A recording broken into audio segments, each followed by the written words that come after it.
Thanks for coming, everybody. My name is Steve Cleary. I'm Executive Director of Alaska Trails. I'm very happy to welcome you here to Trail Tales, along with our partner organization tonight, Alaska Geographic. Grateful for the museum to be hosting us again, and I want to acknowledge that we're on Dena'ina land and appreciate the stewardship that's gone on Dena'ina land for thousands of years and continues to this day. Something new and exciting tonight is sign language interpretation. Let's give them a minute. That is courtesy of the Deaf Navigator Program and Hope Community Resources. And my coworker Maya, who's going to tell a story tonight, set that up, so we're really grateful to have them here tonight.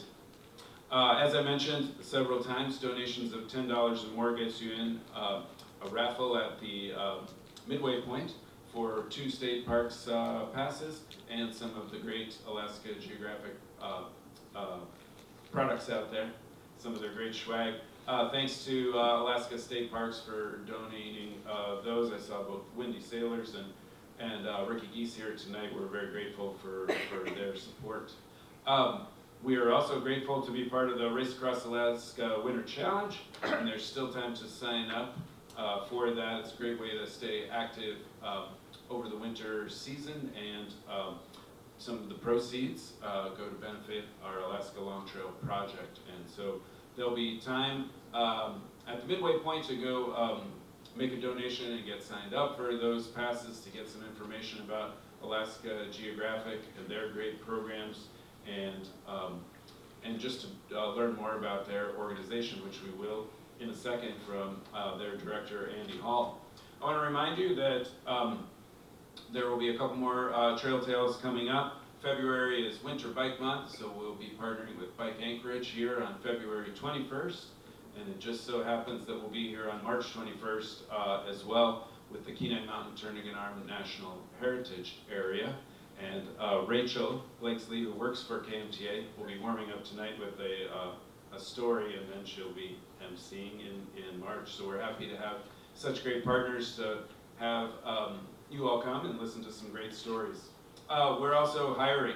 Alaska Trails is starting to hire for its seasonal workforce 3 trail crews this summer, and also somebody to supervise our partnership with the Youth Employment in Parks. And so if you know any people who are looking for that sort of summer seasonal employment, please get in touch with me or check out our website.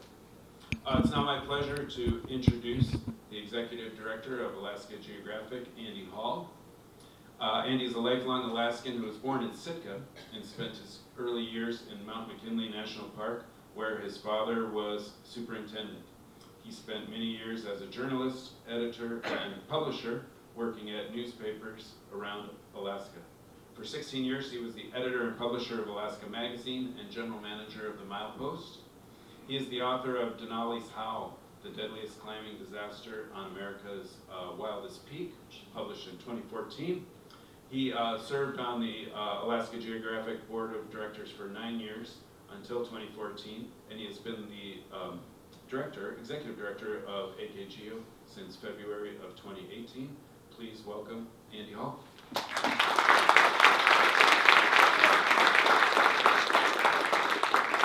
Thank you, Steve. It's great to be here to support Alaska Trails in this night of Trail Tales. Before we begin, I just wanted to give you a little background on Alaska Geographic. I often show up wearing my logo wear like this, and people see the cool logo and they hear the cool name and they scratch their heads and say, "What do you do?" And we're really working on that, but it's kind of ironic. We've been around for more than 60 years, and I'll get to that. But what we do, we're a nonprofit cooperating association. We work with public land agencies to build support, and we do that through the creation of educational programs and products. We work with the National Park Service, the U.S. Forest Service, the U.S. Fish and Wildlife Service, the Bureau of Land Management, and just recently we rekindled a relationship with Alaska State Parks. That's kind of a mouthful to say that we run stores around Alaska. We operate on public lands where there is a place, a headquarters or a visitor center, And all of our products are educational in nature. Our educational programs are aimed at both youth and adults. And again, they're created to support public lands. We're the managing partner of the Murray Science and Learning Center in Denali. And where we kind of cross paths with Alaska Trails and the other organizations that love trails in Alaska is through our youth programs. They are largely backpacking trips and kayaking trips. And they're created to give young people from underrepresented communities the opportunity to get out on public lands and learn a little bit about them. These are lands that we all cherish, but not everybody feels comfortable going out on them. And before I get ahead of myself, I wanted to tell you that our retail stores around Alaska have been operating since 1959. And in the 63 years that we have operated, part of our proceeds go back to those public lands. Since that 1959 opening, we've given $23 million back to public lands in Alaska.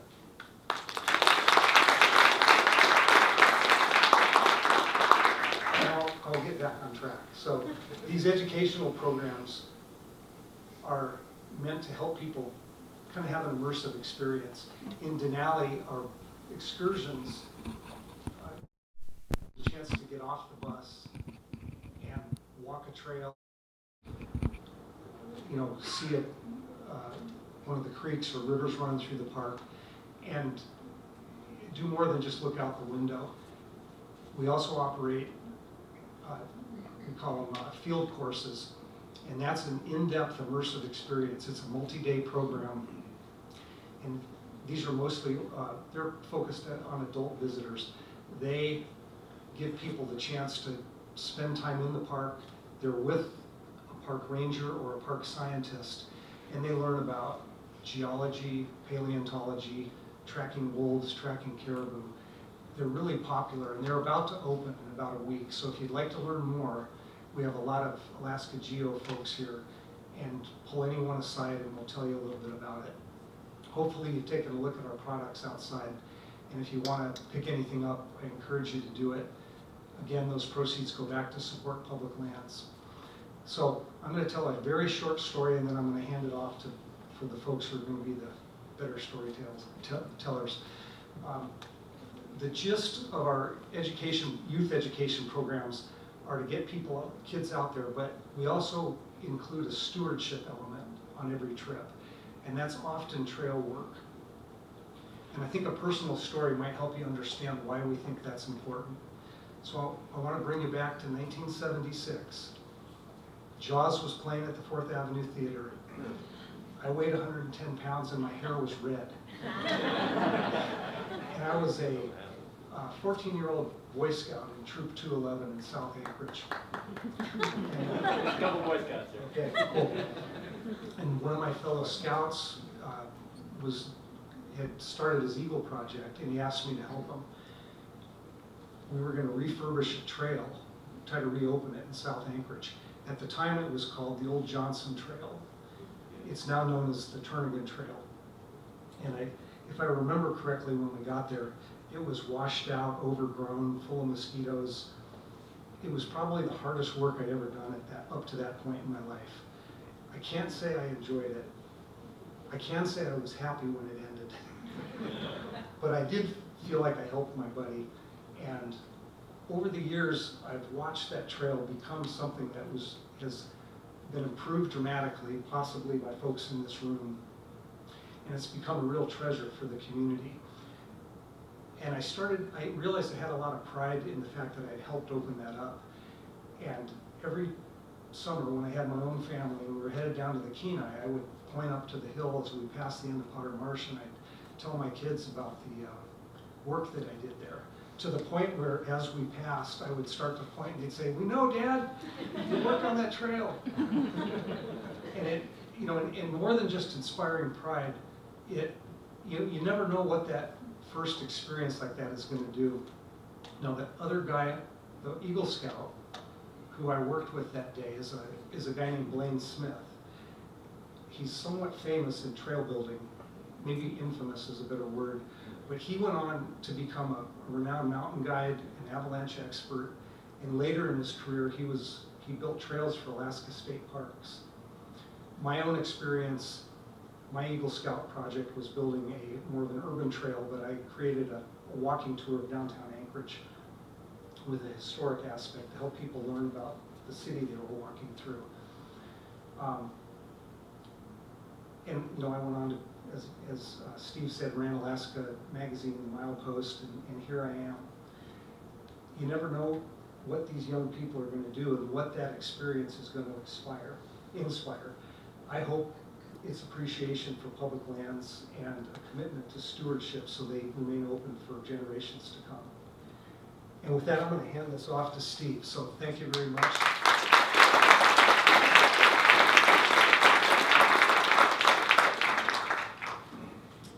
Well, thanks, Andy. That was a great way to kick it off. And again, we're super excited to partner with Alaska Geographic.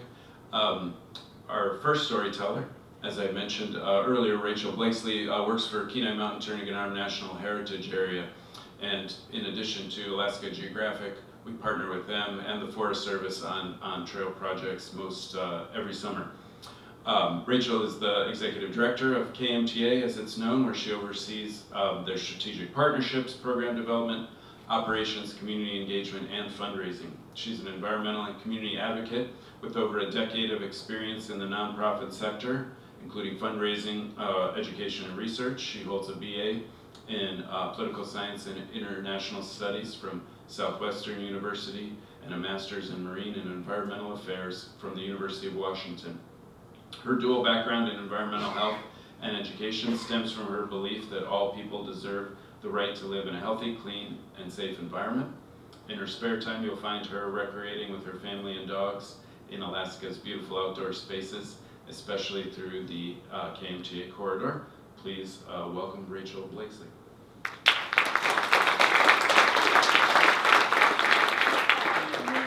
Why don't you maybe you just slide this one? Slide this one in. I don't know if I can stand still long enough to. All right, I'll try this. Hi, I'm so happy to be here. I also cannot believe that I'm going to tell you this story to a room full of strangers.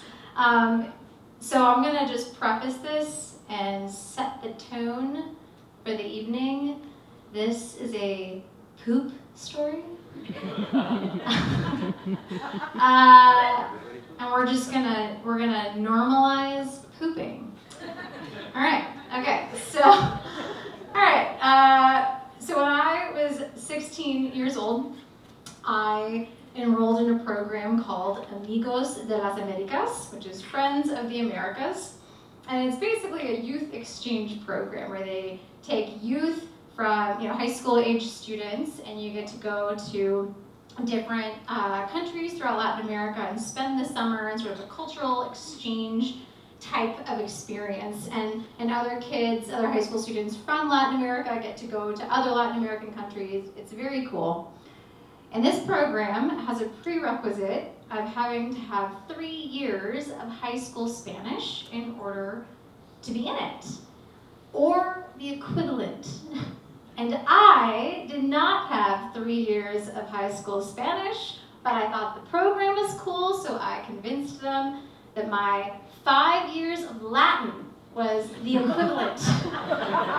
And they let me in. They either bought my story or they wanted my program fees, but I was signed up, and I got assigned to go to the Dominican Republic as a 16-year-old who knew zero Spanish and had never been out of the country before, so and to go by myself. So I trained all year round, and in the summer I set a journey for the Dominican Republic. And before they assign you what community you're going to live in, all the volunteers come from all over the world, and you kind of have this what they call a briefing in a facility somewhere. It's whatever facility they rented. Our briefing was, sort of bunkhouse style type of facility. And I just want to preface this with, I was 16. And I was very insecure about everything. I was insecure about my body. I was insecure about the fact that I didn't speak the language, that I was in another place, and I had definitely made a mistake. And I was insecure about pooping, especially in a place where there weren't any stalls and the toilets didn't flush in this facility. So I committed to not pooping. For 3 days, I did not poop. I was resolved in my commitment to not poop until my briefing was over and I got on a bus and I was dropped off in a community that I was going to live in for the rest of the summer in a very remote part of the Dominican Republic. I was going to live there by myself. I had a host family and they dropped me off at sort of at dusk. And we sit down to have a really nice dinner. They've sort of prepared a feast for me for my first night. And you also probably know, your first time, especially ever in another country, it's all different kinds of foods. It's going to mess with your stomach. So, and I had not pooped in 3 days. So I sit down at this meal, and it's delicious, and I'm eating, but I start to feel really sick. And I don't know any Spanish, but I do know the word baño. I said baño, and I kind of like rub my stomach. I have a look on my face, they know I don't feel good. And my host sister runs, she grabs she has a cell phone, and she punches some buttons, turns on the flashlight, hands it to me, and points to the latrine outside. So I go to their outhouse, there's a hole in the ground, and I walk in with my flashlight. But in the Dominican Republic, right, it's nighttime. It's when the cockroaches come out. So the cockroaches are crawling out of the hole of the latrine, and the cockroaches in the DR are like gnarly. They are flat, they fly, they've got spiked edges up and down, and I know because I drew it in my diary that we were encouraged to keep. I drew a picture of these cockroaches. And I had a deep phobia of cockroaches because I grew up in Houston, Texas. We have tree roaches, and it didn't make me confident about roaches. It just made me deeply terrified of them. So I walk into the latrine, and I'm like, I'm gonna wait till morning. Because if I wait till morning, the cockroaches will go back down into the hole because it'll be bright. They come out at night because it's dark. They like dark, wet things. So in the morning, the sunlight, they'll be gone, and then that's when I'll poop. That'll be great.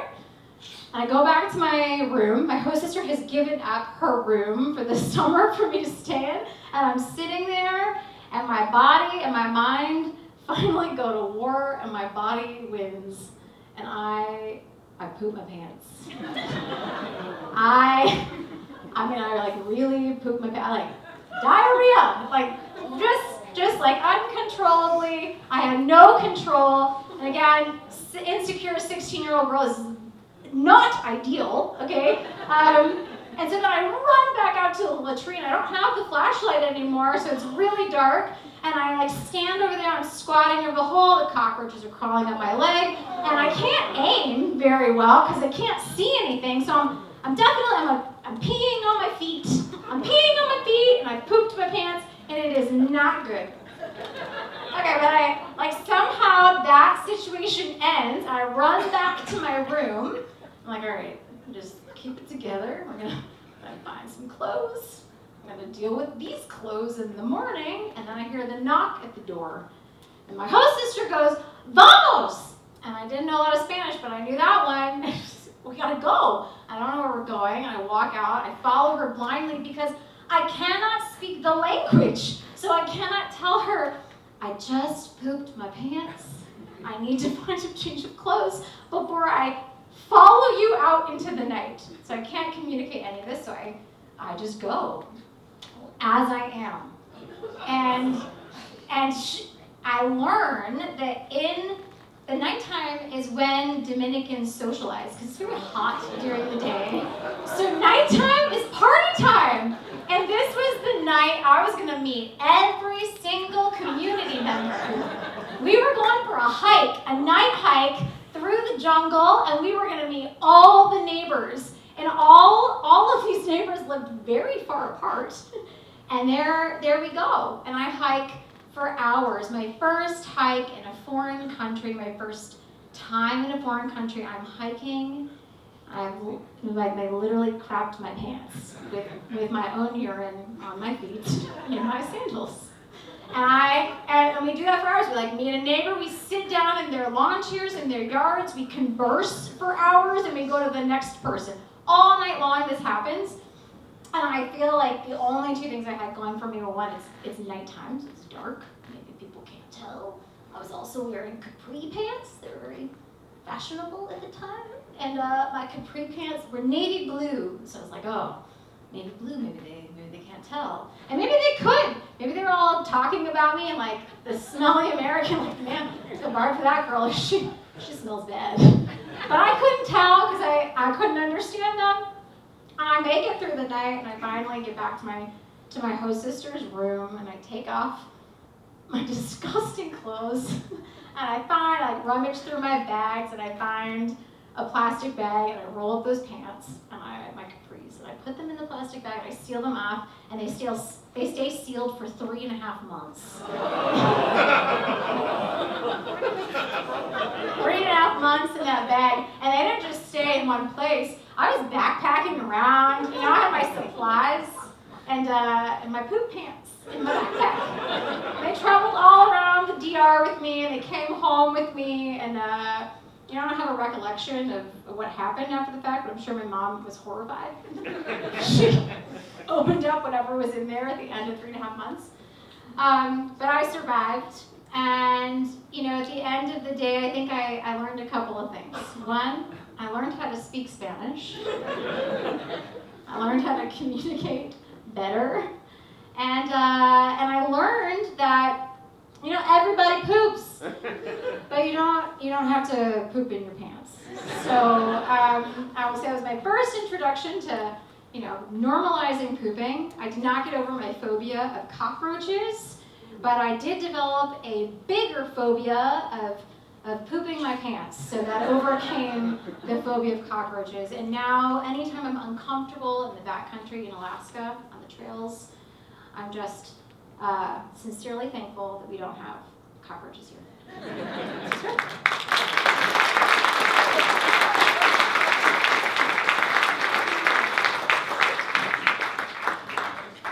Thank you, Rachel. Next, I want to introduce Glenn Hart. Glenn is a Nupiat, Irish by birth, and Aleut by culture. He was born in Anchorage in 1962 and grew up in the Mat-Su Valley. After high school, Glenn entered and served 4 years with the 2nd Ranger Battalion at Fort Lewis, Washington. He entered college in the fall of '87 and began his National Park Service career at Sitka National Historical Park. He was there from 1988 to 1989. Glenn has worked part-time at the Public Lands Information Center in Anchorage and for various other national parks. He worked for Kenai Fjords National Park in interpretation, and then as the first full-time education specialist from 1990 to 1999. Then Gates of the Arctic National Park and Preserve as their first full-time education specialist from 1999 to 2001. Glenn moved on to Wrangell St. Elias Park and Preserve and was their education specialist from 2001 to 2017. He currently works as an educational specialist for the Alaska Public Lands Information Center. Please help me welcome Glenn.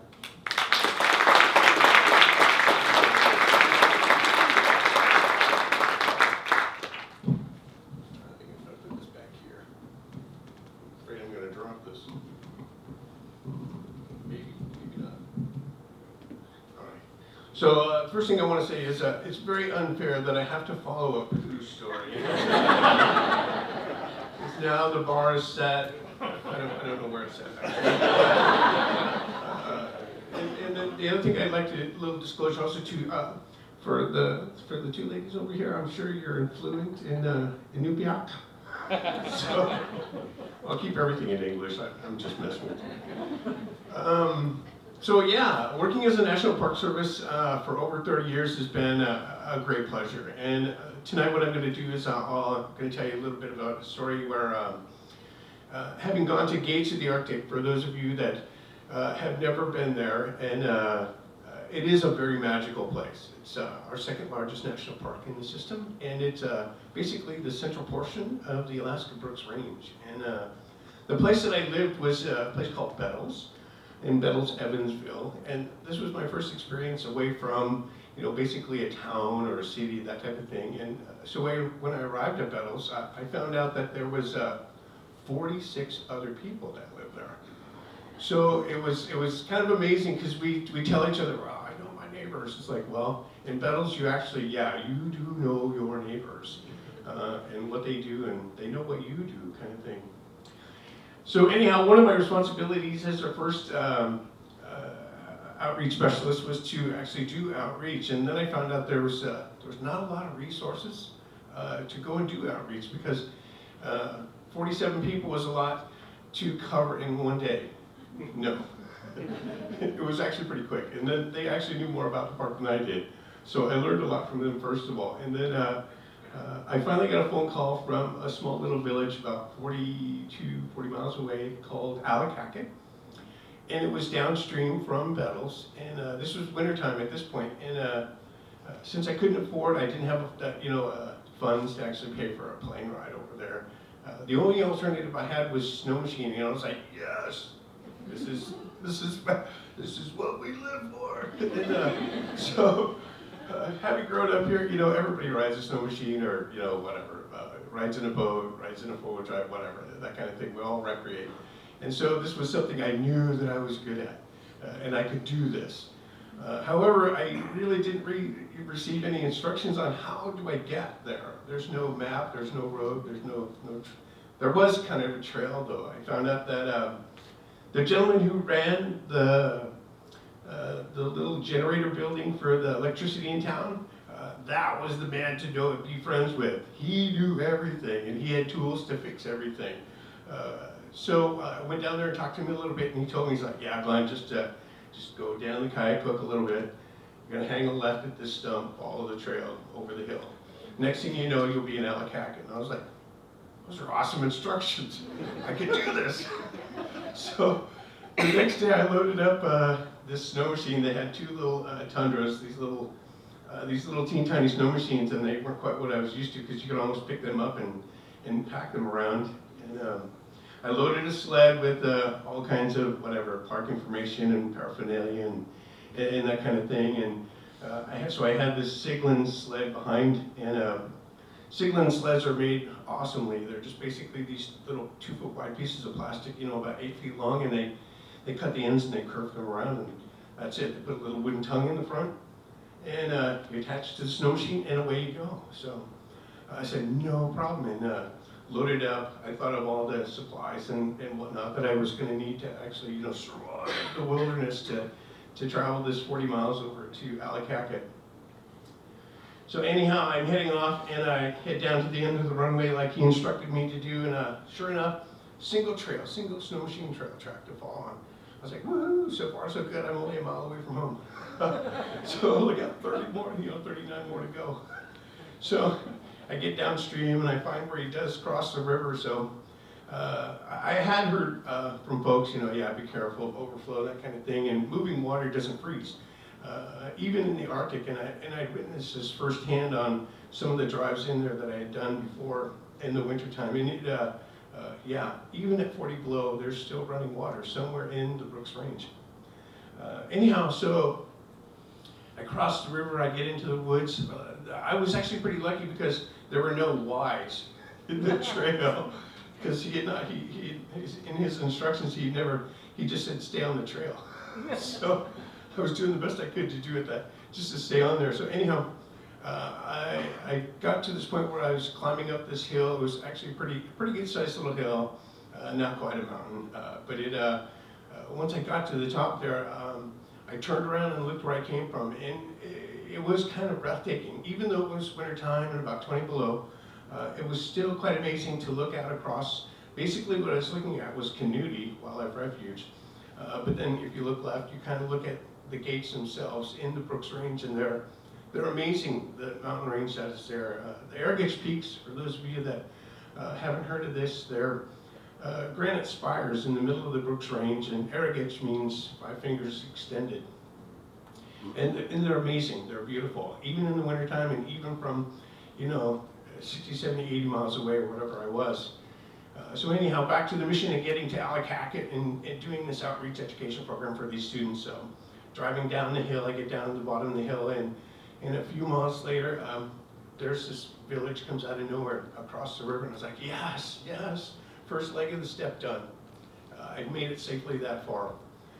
Went over to the village, and of course I didn't know anybody, and there in that village, I don't know if you realize it or not, but it's Allakaket and Alatna on one side of the river. So Alatna is Athabascan, but Allakaket is Inupiaq.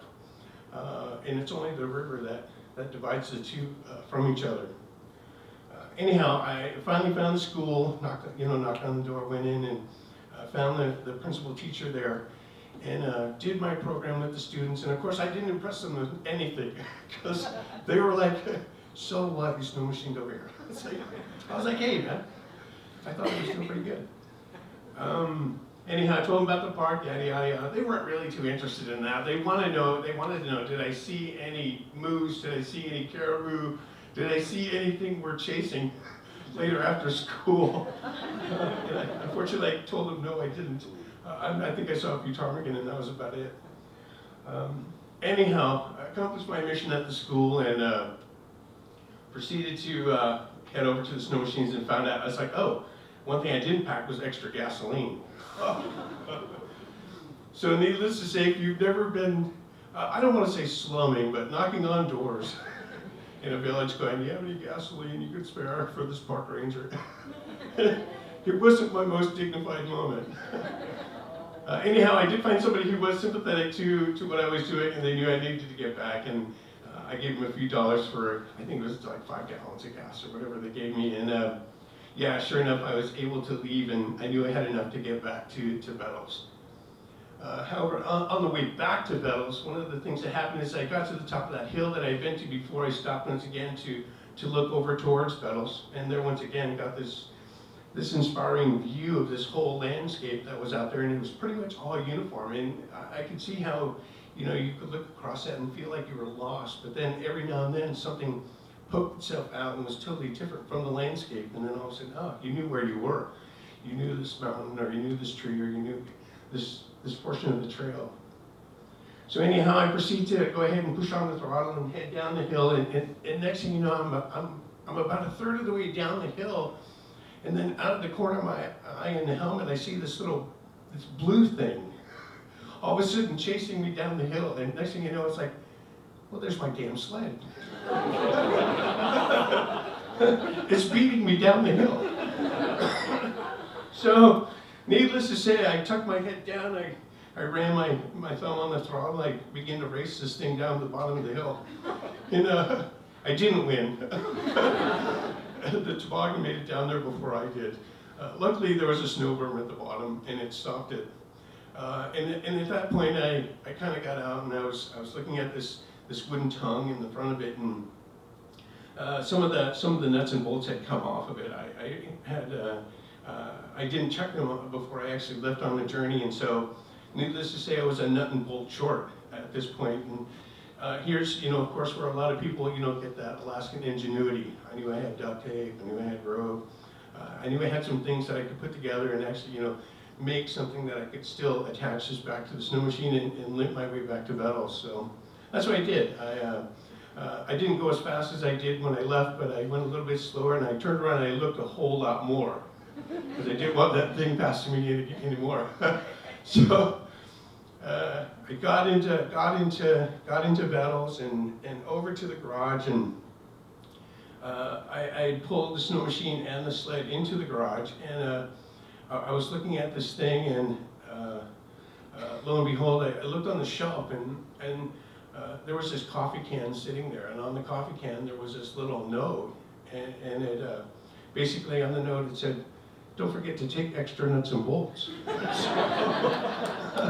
So obviously somebody had been there before me and knew that something is going to happen to you somewhere, somehow, on any journey, in any trail, and lo and behold, they left their little piece of wisdom on that piece of paper for me to read, and unfortunately I didn't get to read that. But to this day, No matter where I go, no matter where I travel, guess what I carry in the back? Yeah, spare nuts and bolts. So that was my tip.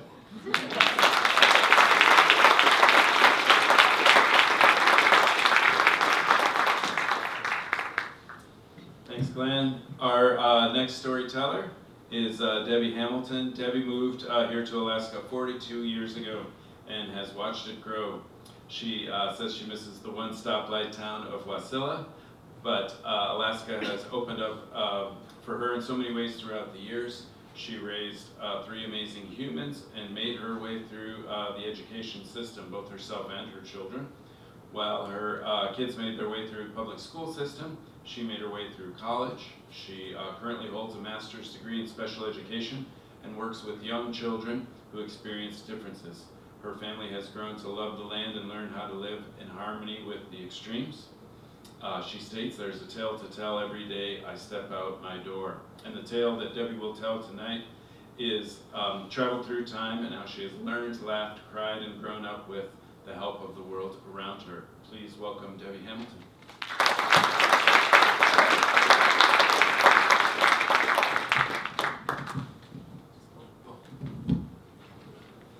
Okay, so yeah, I thought I was going to tell a tale about how there's a lot of healing found in nature. But it changed my mind. It was a little too raw for me. And it was based on an Alaska Geographic experience I had last summer, which was, I just want to shout out to Alaska Geographic, amazing organization that provides a lot of experiences for adults, professionals, and children alike. But again, that story was just a little too raw for me right now. So instead, I'm going to tell a story that I think is based on your trail, right? Is that the one that goes up to Rabbit Lake, around that area? It's in the area, it's from the end of Potter Marsh to McHugh Creek. Okay, well, yeah, same area. Okay, so, but I do want you to remember that a lot of healing found in nature. You know, yeah, be silent, you'll find your peace, you'll find your lesson. I'm going to come around back around to that. So, just a little bit about me. Born and raised, middle class, white American, Minnesota, Leave It to Beaver family, right? Except that my dad, come to find out, is a little bipolar. No, a lot bipolar. Medicated by alcohol. So, you know, crazy life. My mom was nuts because she had 6 of us kids in 7 years. Nuts. She was nuts. Besides that, she was taking care of the house. Dad brought home the bacon. Mom cooked it up. So here I am, making it through my childhood. Make it all the way to 1981, my year I graduated. I am like, yay, I made it. I survived, I'm gone. So my folks, no, they did give us some blessings. Yes, it was crazy, but they gave us some blessings. They gave me the love of nature. So for graduation, they give me a backpack, a down sleeping bag, and a pair of hiking boots. I'm like, dynamite, yay, thanks Mom and Dad, I love you, thank you, I'm out. So I throw my gear together. I run as fast as I can to the farthest point I can, which was Alaska. And here I am. I found myself in Alaska right after graduation. Got a job with YACC, Young Adult Conservation Corps, building hiking trails. Cool. I think I might have worked in that area also. Building hiking trails. So I got to see a lot of the backcountry of Alaska, got to experience the beauty, the culture, and the people. I worked with a lot of knuckleheads, but you know, it was good, it was good. I fell in love with Alaska and I didn't leave.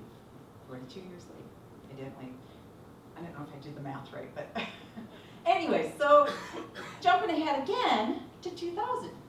You know, apples don't fall too far from the tree. I tried to do the Leave It to Beaver home, but didn't make it quite too far because I decided, no, I'm not doing the same thing my folks did, which was, you know, it's good. They did the best they could, I would do the best I could. And I am a single mom of 3 kids, 2000, just graduating with my master's degree, special education. I am burnt, I am fried because I've done it, pretty much all of it. I brought home the bacon and I fried it up by myself, just like many others. But I'm tired. So I get this great idea. I'm gonna ship my kids off to Minnesota to see my parents. And I'm gonna take like 2 or 3 days by myself. So I ship them off, little few tears, first and last time I ever did that, few tears, I'll see you in a few days. So I jump, I get them off, and I've got this energy going, I'm gonna go out and hike, and I'm gonna hang out in the mountains for this time, so I can recoup and regenerate. So the weather had turned not super great. It was cloudy, it was gray, it was, you know, blah, blah, blah. So my energy isn't as fabulous after I drop my kids off. So I get out to the parking lot, I do it. I'm determined I'm gonna do it. So by the time I get to the parking lot of this hike that I'm gonna do, which is out towards Rabbit Lake, right out of Anchorage, up to Rabbit Lake. So I'm hiking, it's later in the evening, but it's Alaskan summer, I got plenty of time, right? So I pull into the parking lot, I'm one of 2 cars. That's okay, I can do it still. So I get my gear on, I'm off on the trail and I'm hiking along, and I see these 2 women coming down, and I'm like, yeah, you do your trail conversation. Hey, how's the trail? Yep, great. And she says to me, looks like you're spending the night. Yep, sure am. And the other one says, yeah, looks like you're ready to go. And I'm like, yep, got my raincoat, I'm all bundled up. And so we say our goodbyes, and I'm off into the hike. And then I'm like hiking along, and I'm a silent hiker. You know, I safety third. I'm a silent hiker. I should be a little louder when I'm hiking, but I'm in my head. I'm thinking. So I'm thinking, this is the trail where that woman who was running got mauled and killed by a bear. And I'm like, I can do it. I still can do it. I'm good. I've hiked a million times by myself. So I still keep going. I get up to the top, and I set up my, I get my gear out. I set up my tent. I get my stuff out into the tent. Crazy thing is about that valley, though, there's wind always blowing, at least at that time. So all the vegetation blows and grows sideways. So like I stick my tent in this nice little cove of these bushes there, and I'm thinking, that's a safe spot. I'm gonna be really safe and protected from the wind, and shouldn't be too bad. I won't get blown away.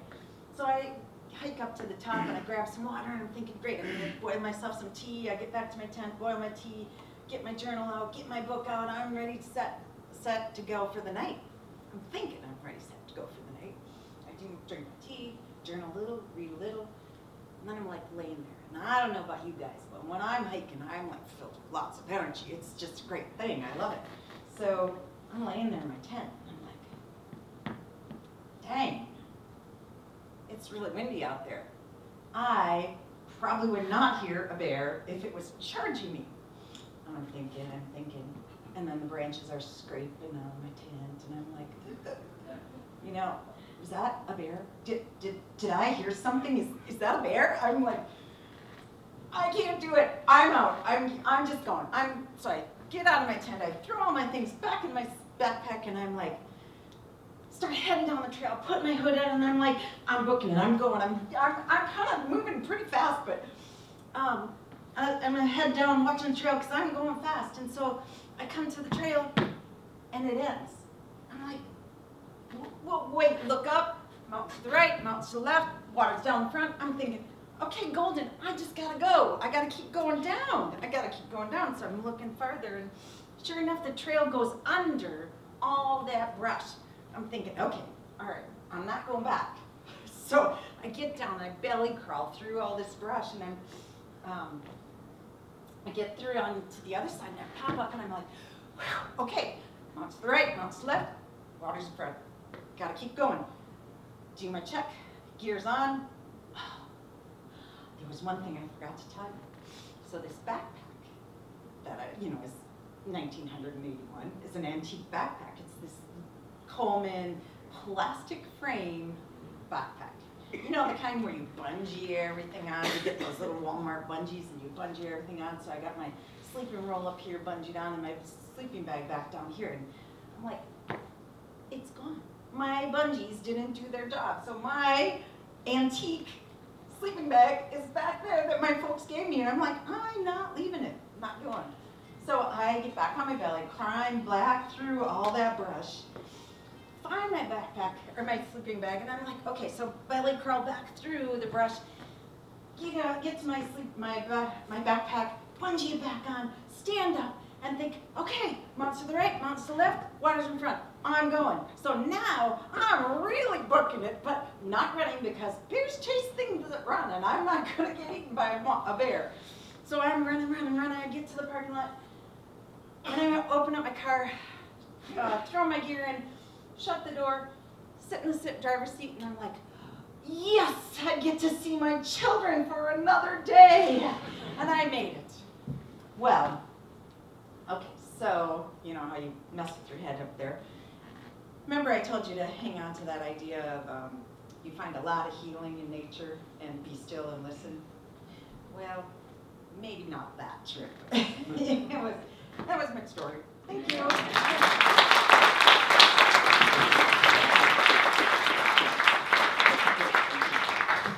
Well, now it's break time, and thanks, Debbie, for your story. We're going to take about a 10-minute break, give you a chance to stretch your legs, but please go check out all the items that Alaska Geographic has to offer, and there's still time to make an extra donation to be eligible for the prizes, including 2 state parks passes and some great products from Alaska Geographic. So see you back here in about 10 or 15 minutes. Thanks very much.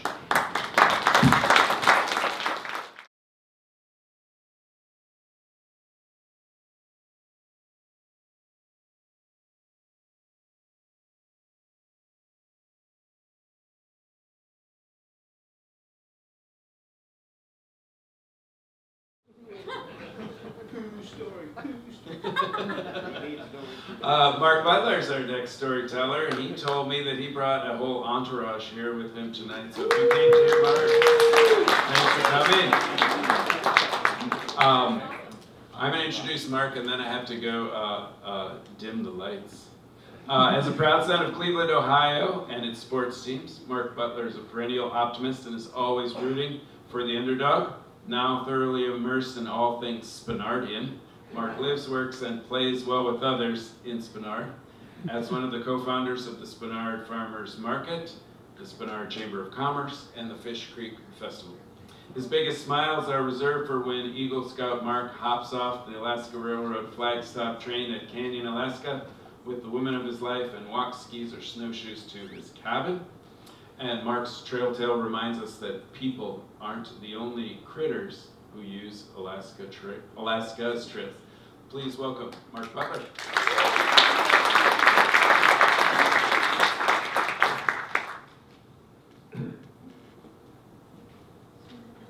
Ooh, very nice. Okay, if you had the lights up and you looked around, would you see anyone that won the lottery? What do you think? And now you have. 40 years ago, I won the lottery. 40 years ago.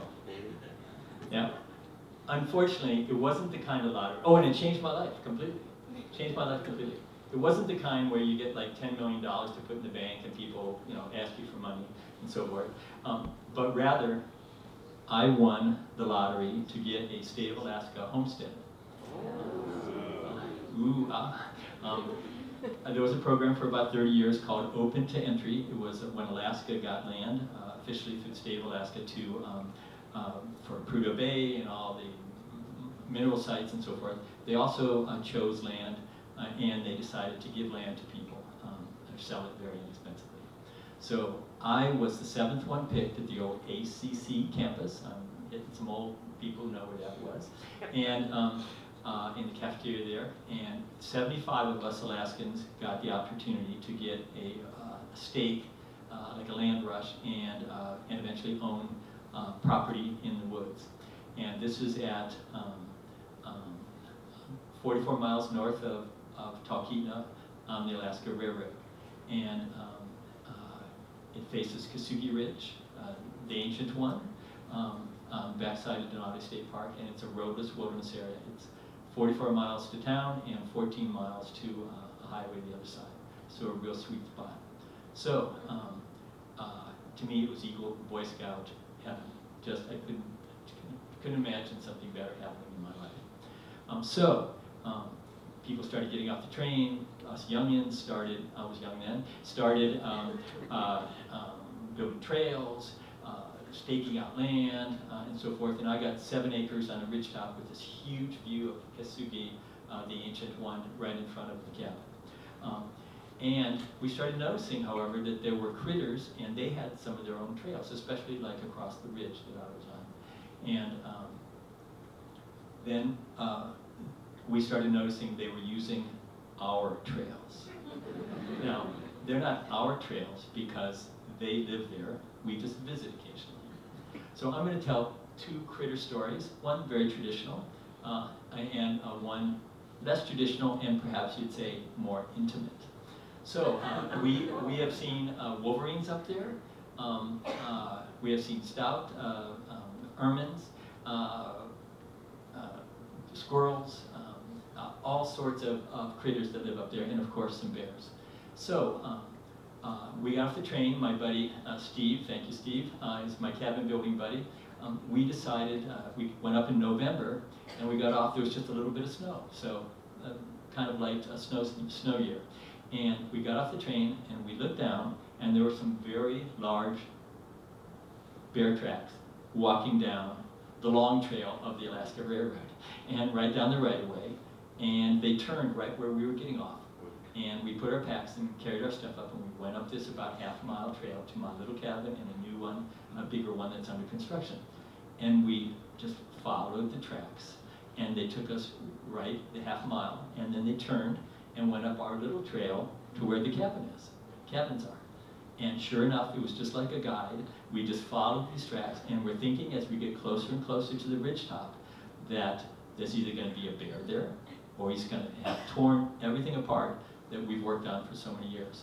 So we get up on top and look, and no bear, but we see these tracks. They go right across the deck of the little cabin, right down the trail, another couple hundred feet to where the big cabin is.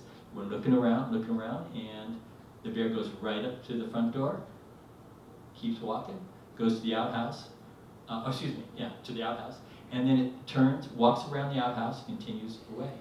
So it was just a typical, we know that large critters, their story. So many of us have had that. But we had our women folk coming in 2 days, and we didn't want them to focus for the next 2 days on the bear. So as Steve and I carry stuff up and down the trail to the cabin, we were very conscious about stomping down where the bear tracks were. And so it would look like a herd of some big animal, oxen or something, had come through the area. And then, right at the end of the day, it started to snow, and we got about a half-inch more snow on top, so we completely covered that. So she is not here tonight, but this is the first time she would have heard this story. Okay, so that's a fairly typical story about large critters on the trails. Another one is more intimate, and that is we were sleeping in the little cabin, the woman of my life and I, and the middle of the night in Alaska summer. So it's fairly bright, kind of dusky, and it's just a small cabin, 2 sheets of plywood big, 8 by 8. So it's like a wooden tent, if you would, but with a beautiful deck facing Kasugi. And we're in it, and sometime in the middle of the night, I was awoken by her screaming. And I went, huh? And I'm trying to get oriented, and I'm very groggy, and she goes, bear, bear, bear. And I go, huh, where? And so it got to become like a bad Dr. Seuss rhyme. Where's the bear? There's the bear. No, is the bear? Bear? Where bear? And back and forth. And then she just looked at me and she goes, bear! And she looks out the window, which was 6 inches from where my head was. And it was open about 6 inches because it was summer and they let the cool air in. And I said, where? And she goes, there's the bear! And I look out, and about 4 feet away on the deck is a very large black bear standing up, looking at me, just like this. And, you know, they're kind of slow on the move, but when they move fast. So she started screaming, "Wah!" And I started screaming, "Wah!" And we have a good defensible space, so that's not a problem. But she's screaming and screaming, and then it seemed like minutes, but it was probably 5 seconds. It just stood there and stood there. And at that moment I thought, this is a country bear. This is not a city bear that would go, oh, those are humans, you know. This is one that's probably never seen someone like us before. And so if I rolled out with my shotgun slug, I was gonna play Rambo and shoot over the head of the bear, or shoot the bear if I had to. I got out to the deck and the bear was gone. I looked down the trail, there's the trail theme, more trail theme, and it was gone. I didn't even see grass happen. It just raced really fast down here. So I go back to her and say, she's like, we're never coming here again. It's our cabin. We're never coming here again. Why? Well, there's a bear. And I said, we live in bear country. And it said, and I said, plus, well, that bear is going to come back. I said, that bear is never coming back. It's probably a mile down the trail already, very quickly moving. And it knows that wild banshees live at this camp. So I said, it ain't coming back. And then I said, turned to her and I said, and I'm still waking up. I said, how did you know that there was a bear? And she said, I didn't hear anything, and it's a big bear. And she said, well, I heard it a little bit, and then I looked up, and right next to your head, mine, was a giant bear head filling the window of the cabin. The whole thing, it was just looking in to see if there was dinner available there. And I said, what? Huh? And so then I went over to the window, and I looked at it, and in the middle of the window was about a 4 inch round, moist nose print from the bear. And it was literally just about 8 inches from where I was, and I didn't smell him, didn't see him, didn't do anything. So just a reminder that the animals, the critters live out there, and we walk on their trails occasionally. Thank you.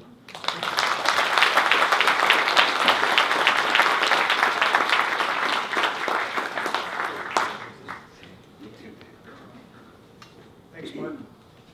Our next speaker is Josie Martin. She's been loving the opportunity to live in Alaska. She has finished high school with a year of dual enrollment at Alaska Pacific University and is now starting at UAA. Josie is excited to participate in the Arctic Youth Ambassador Program this year. She enjoys learning, whether or not it happens to be in a classroom, and is happy to share a silly and serious story. Josie will be sharing a bit of what she learned on how to and how not to go to the bathroom outside. Please help me welcome Josie.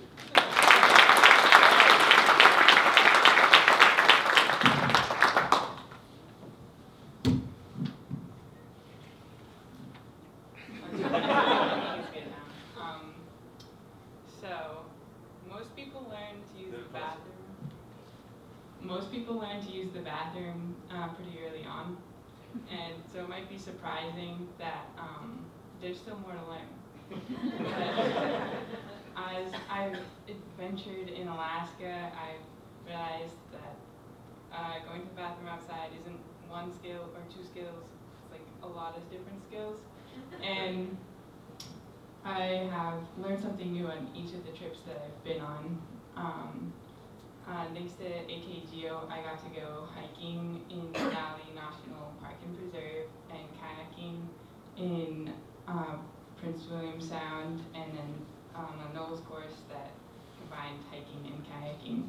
So the Denali trip was my first backcountry trip, and we got out and it was really cool. There's mountains, and we got on the bus, and we saw caribou and a glacier and bears, which is a different story. But I also learned to use a bathroom. So I learned how to dig the cat hole and how deep it should be, and to cover it up and never go near water so that you don't get yourself sick or someone else later when you're drinking it. And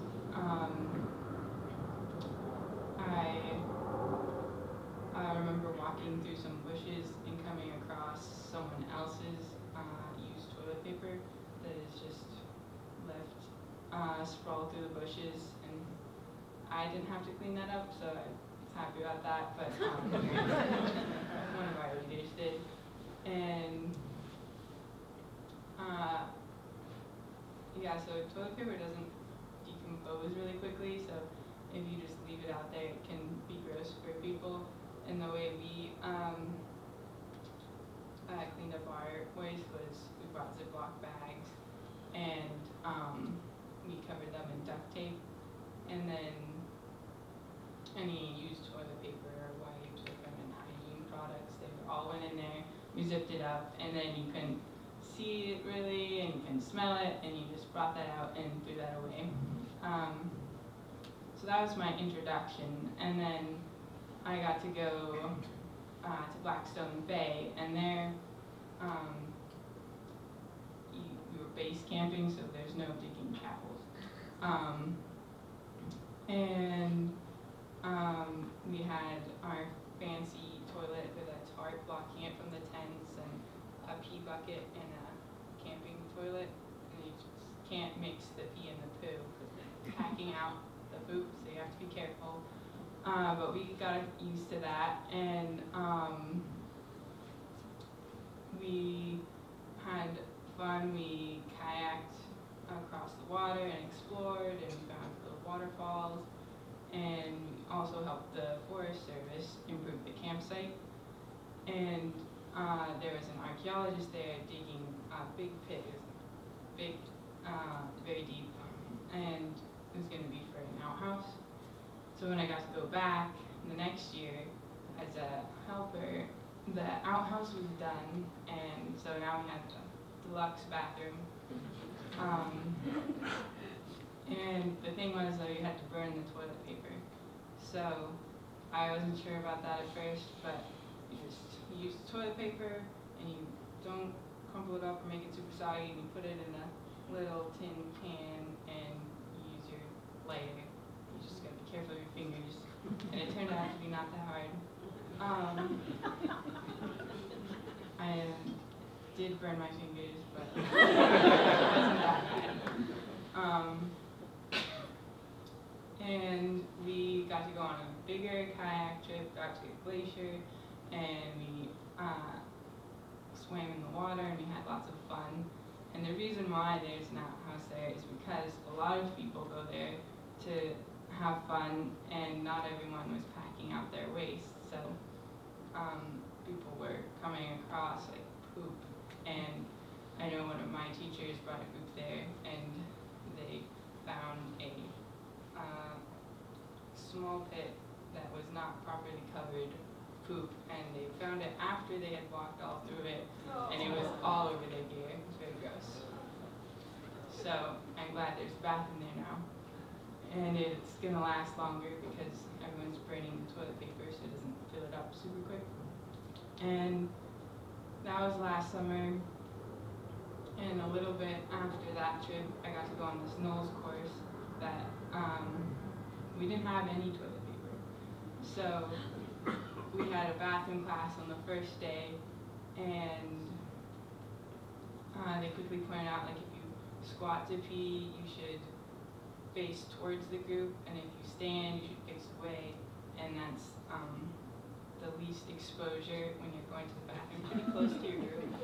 And then we had, part 2, away from our water source, and they told us, find your natural toilet paper, which on the beaches, smooth rocks were pretty good. And there was some horsetails I remember grabbing on a different camp site, and just anything you could find. And after you use that, you use the camper day, which they said, don't scare your friends with this. So don't be scared, but it was pouring water into your hand and then cleaning yourself with that. So some people thought it was like taking a shower. Some people didn't, but it does it does work. So, don't worry, we also learned to wash our hands. You just put your bottle in between your legs, and then you can pour it on your soapy hands.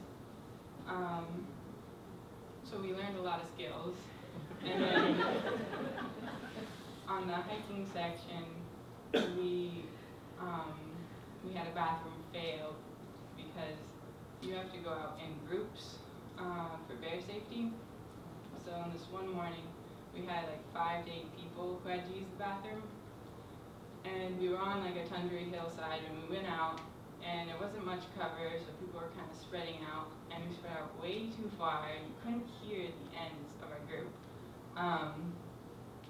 So then we wasted time being like, are you done? I'm done. I don't know. But the person I was waiting for fell asleep. So, you know, we wasted some time and people eventually were like, okay, we can go back. And it's a good thing there weren't any bears because that ruined the bear safety thing. But since there weren't, it's kind of funny not to do. And we got to do some fun things. We hiked past some like old mine sites and past a lake where you could hear the echo very belatedly, and we went through different rivers, and we got to see fish jumping and kayak past glaciers, and got chased by sea lions, and yeah, it was a lot of different things, and it was very cool. It was also a lot of rain, but it was very fun. And at the beginning, though, we did come across like trash that a different group had left, and there's like a whole trash bag shoved under a tree and some other stuff, and I think like a pair of socks someone might have used, but then like it was kind of gross because we were drinking our water and then we found trash right there in the water.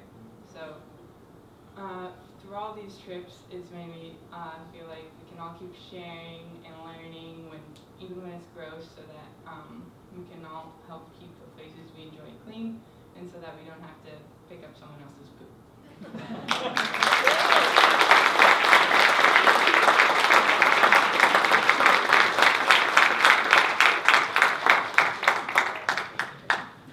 Everybody poops. Our next storyteller is Brian Belger. Brian was born and raised in Southern California, but after living in Alaska for 16 years, he proudly considers Anchorage his home. Professionally, he focuses his passions for the outdoors and Alaska's public lands through his work at Alaska Geographic. In his free time, you are likely to find him on any of the various trails and backcountry across the state. Nature is where Brian feels most at home, and he hopes that he can share some of his passion for this home with all he comes across in his life. And please welcome Brian Belger.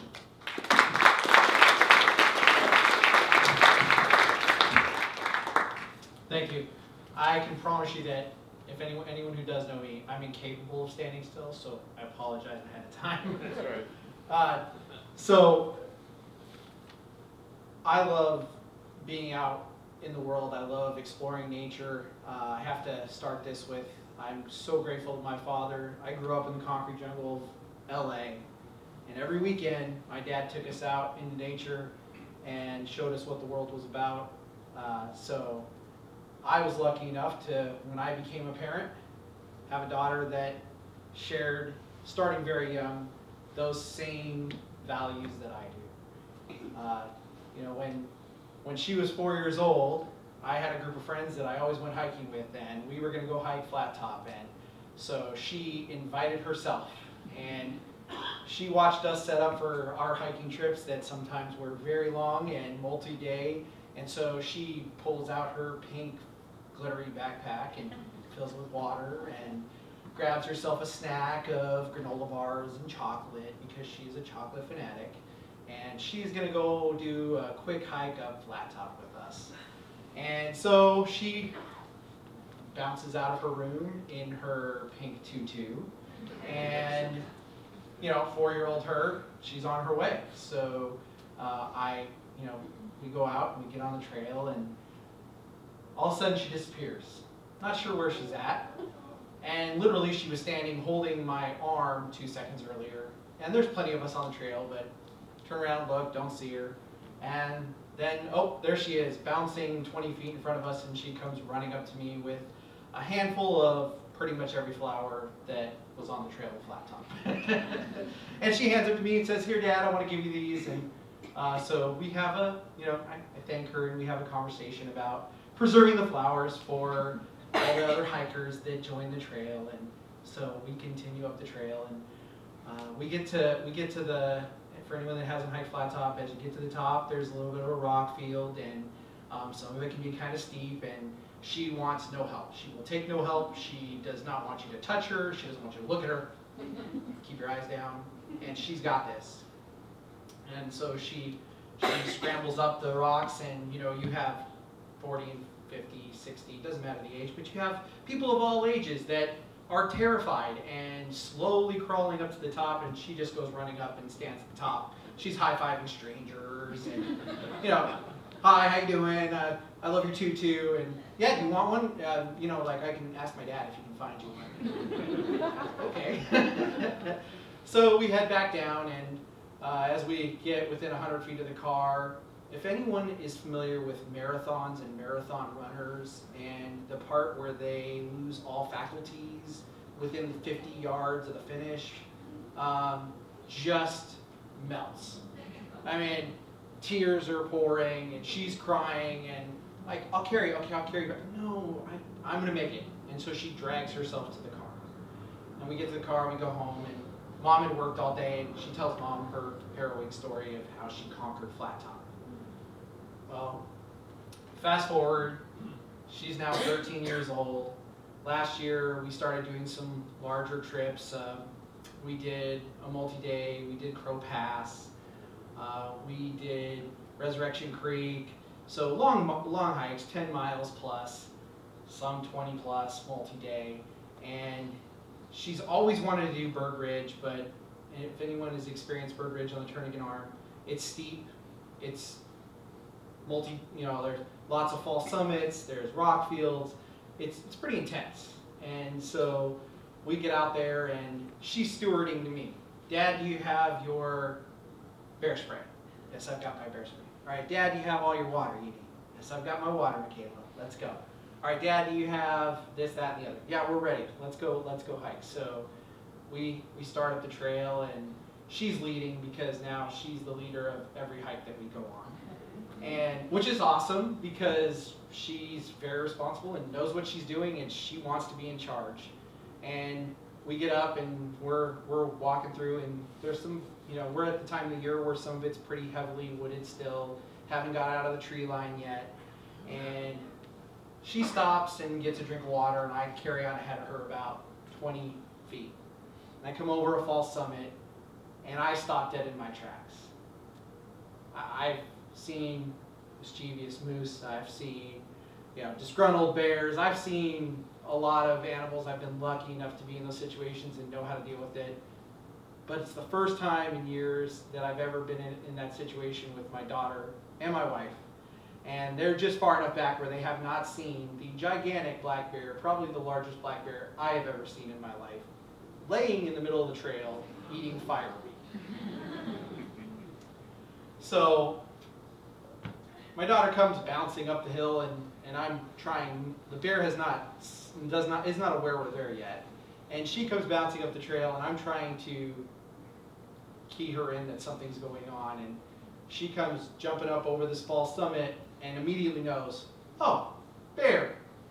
And so I look at her, she looks at me, and I take a couple steps back really slowly, still keeping my eyes on the bear, and she walks towards the bear.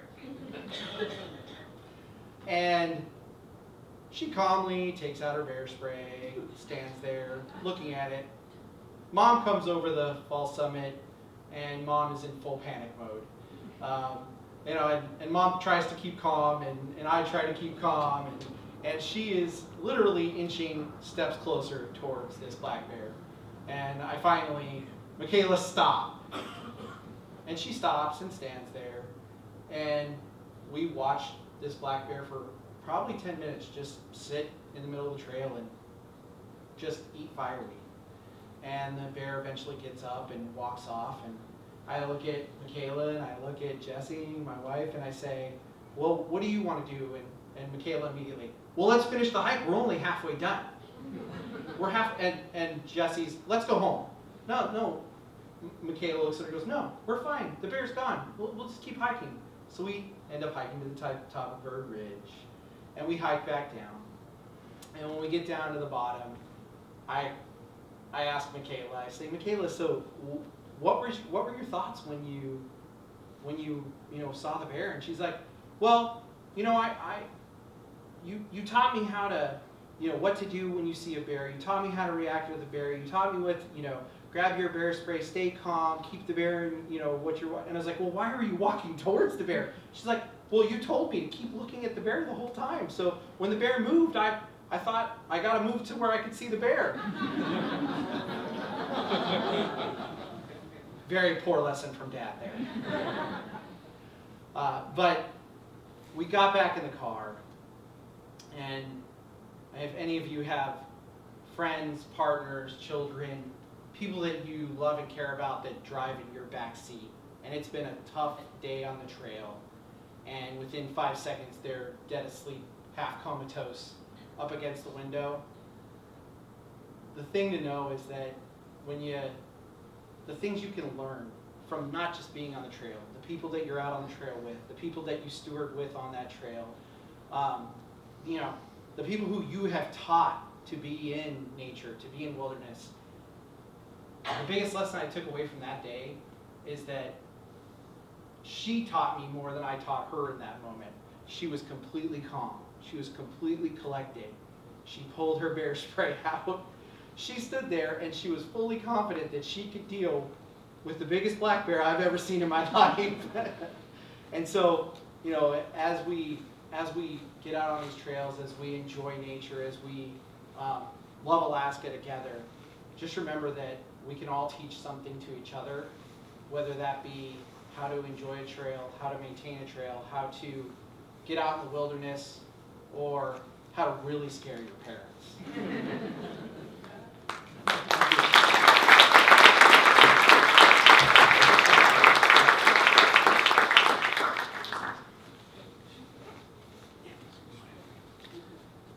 All right, our last speaker tonight is Maya Kelp.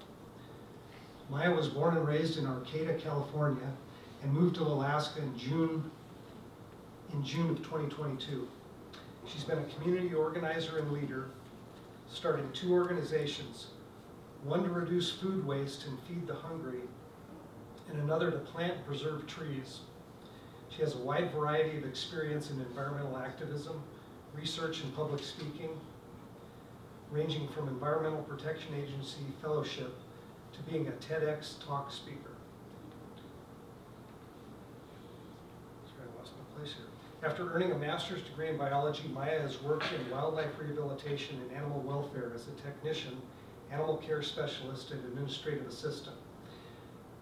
She has always had an appreciation for nature and outdoor recreation, preferring the forest and all of its critters to indoor spaces.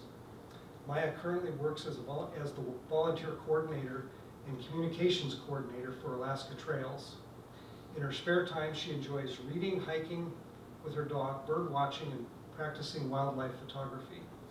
Maya will tell stories about her adventures attempting to catch sloths in Costa Rica for her master's research. Please help me welcome Maya.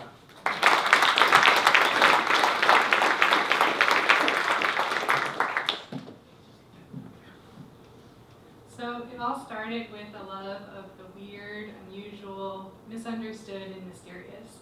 And for me, that was the sloth, the epitome of laziness whose name is even a deadly sin. I was enamored by their charisma and their unusual antics, like only going to the bathroom once a week at the base of a tree. And yep, you heard that right, another poop story. And that they only go to the bathroom once a week. After a week of holding it, about 1/3 of their body weight is waste. Can you imagine? So I decided if I was going to go to grad school, I'd better study something that I really loved, and that was sloths. Sloths have a very visible and fragrant community of microbes growing in their fur, and it's very understudied. So I decided to go to Costa Rica and study this sloth-hare ecosystem. I quickly realized that sloths might actually be harder to catch than you might think. Ironically, because they're the slowest mammals on the planet, they're tricky to catch. They live in the canopies of trees, and I learned how to climb trees using a rope climbing technique before grad school. But once I was down in Costa Rica, I noticed that sloths are always on tiny branches that don't hold my weight. And they're much faster in a tree than humans are, because we're strapped to ropes and, we can't move side to side, we can only move up and down. So I thought about it, how was I going to catch these sloths? And unfortunately, I decided I must interrupt their once a week bathroom break at the base of a tree because I had no other way to catch them. When I arrived in Costa Rica, I was really optimistic that I would, catch a lot of sloths, have a large sample size, but I realized that that probably wasn't going to happen. I was stupid and I wore shorts while walking through the rainforest. I encountered numerous unidentified prickly plants that gave me huge welts, endless bugs stinging and biting. I was sweating like crazy. My feet were always soggy because it was always raining. And oftentimes I would just lay on the forest floor and look up, trying to save my neck from chiropractor visits when I got back to the States, and try to find sloths or watch them and wait until they came down to go to the bathroom. And I started to feel like a sloth myself. I probably had a weird aroma, I wasn't moving very much, and I probably had some weird microbes growing in my hair. One day I was hiking along a trail, and I'm going to play a sound for you because I realized that the rainforest is just teeming with life and has all of these weird noises, and I'd like to share some with you and let you try to guess what this might be because I couldn't figure it out. So it's a hole in the ground, and this is the noise that was coming out of it. Can you hear that?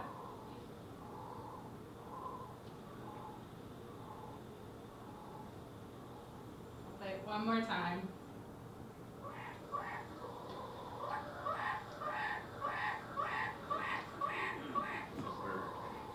Are there any guesses? Bird.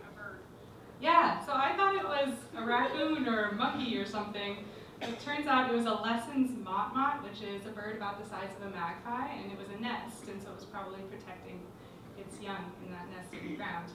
Other regulars I would see often while out hiking and trying to find sloths were macaws, toucans, laughing falcons that literally laughed at me as I was trying to catch a single sloth and was swarmed by biting ants.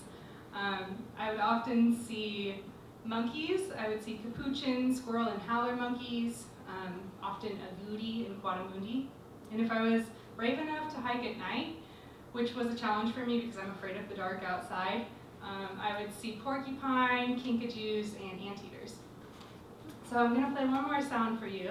One day, a friend of mine and we heard this sound, and we were probably a couple 100 meters away, but you can hear it without the microphone. Monkey? Any guesses? Heard monkey. Bird. So that is actually two male sloths fighting. And I didn't know that, I'd never heard that before. And so we rush over, we brought a soft-sided carrier because this was going to be my first sloth. I was very excited. Because when male sloths fight, usually one falls to the ground. And unfortunately this sloth fell about 100 feet from the canopy of the tree down into a stream on the forest floor. He was okay, but he had some wounds, and we took him back to the lab. I decided to name him Aladdin. We named all of our sloths after Disney characters. And we treated his wounds. We had to restrain him with 2 people. Sloths are actually really strong and can be very aggressive. It's a misconception that they're slow and lazy because when they need to defend themselves or get away from something, they are fast. And they use their sharp claws to swipe at other sloths or swipe at perceived predators, including us.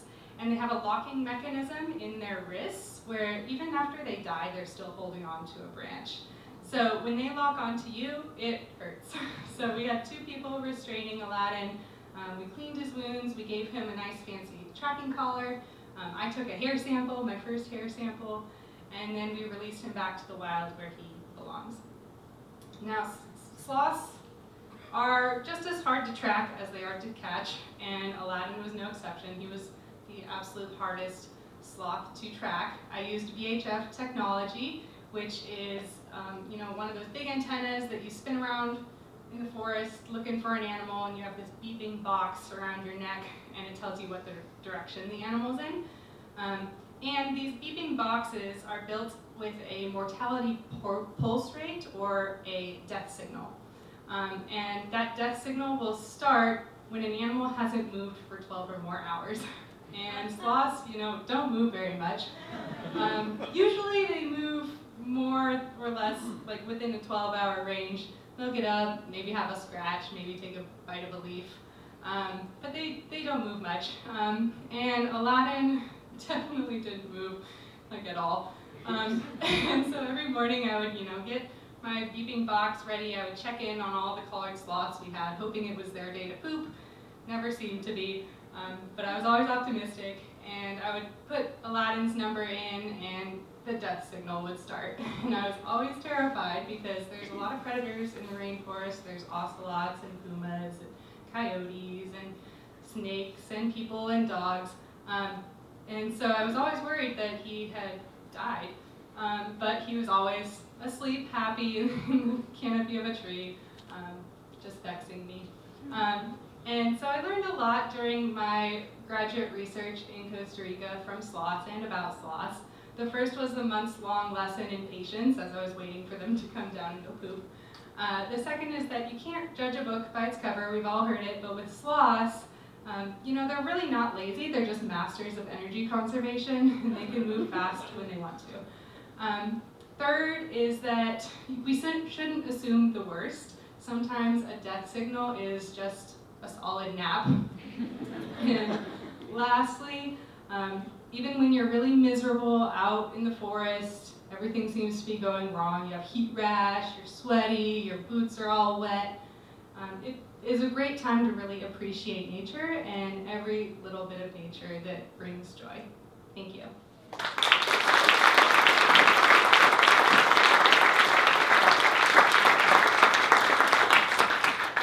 Thanks, Maya. That was a great story. I guess even, started out in the Dominican Republic and all the way to finished in Costa Rica to get us some sunshine. But everybody and every sloth poops. But I'm just getting myself out of the way so we can give these storytellers another round of applause.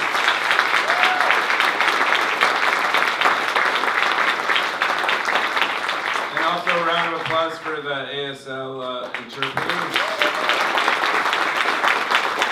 We're grateful to the Deaf Navigator Program and Hope Community Resources for hooking us up with some sign language interpreters. We're grateful to Alaska Geographic for being our partner tonight and donating such great prizes along with Alaska State Parks. So let's give Alaska Geographic a round of applause.